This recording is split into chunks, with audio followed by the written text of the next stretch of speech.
These are a few photographs taken in Haiti in the weeks following the earthquake on the 12th of January this year.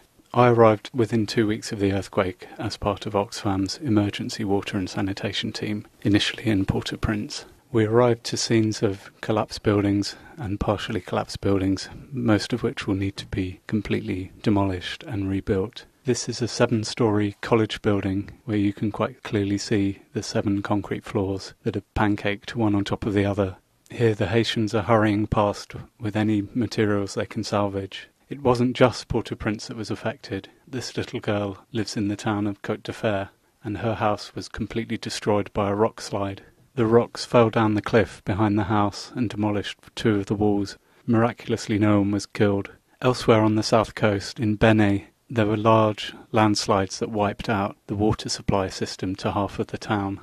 This is Pierre Louis, who was on top of the landslide when it happened, and he managed to survive the fall 50 metres or so down the valley. Also in Côte d'Ivoire we came across 30 old people living on the floor of an undamaged schoolroom with very few belongings, and they were looked after by other Haitians in the nearby camp who had very little themselves.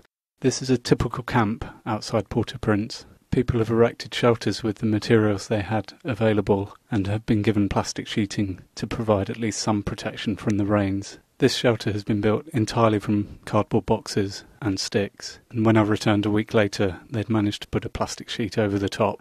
People were desperate for help, and we saw signs written in English all over Port-au-Prince, but many wouldn't be seen by anyone as they were too far from a road. And this example we only saw because we arrived on foot about half a kilometre from the main road. This group of children were watching as we installed a water bladder and tap stand, bringing clean water to one of the camps. They're sitting on the side of a swimming pool as we installed the taps in the bottom of the disused pool. This bladder tank was one of those tracked by ITV News as it was flown in from Bicester Warehouse in the UK on one of the British Airways cargo flights. Here it's being installed in Carrefour, one of the areas of Port-au-Prince, on a basketball pitch which has been turned into a makeshift camp. Life has slowly returned to some kind of normality in the weeks following the earthquake.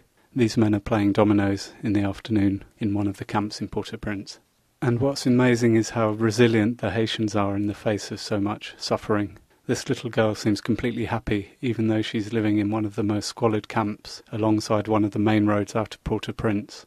This blackboard is in a classroom in Benin on the south coast of Haiti. This was taken a whole month after the earthquake, and yet the message still remains on the board from the afternoon of the earthquake itself and says, "It's never too late to do some good."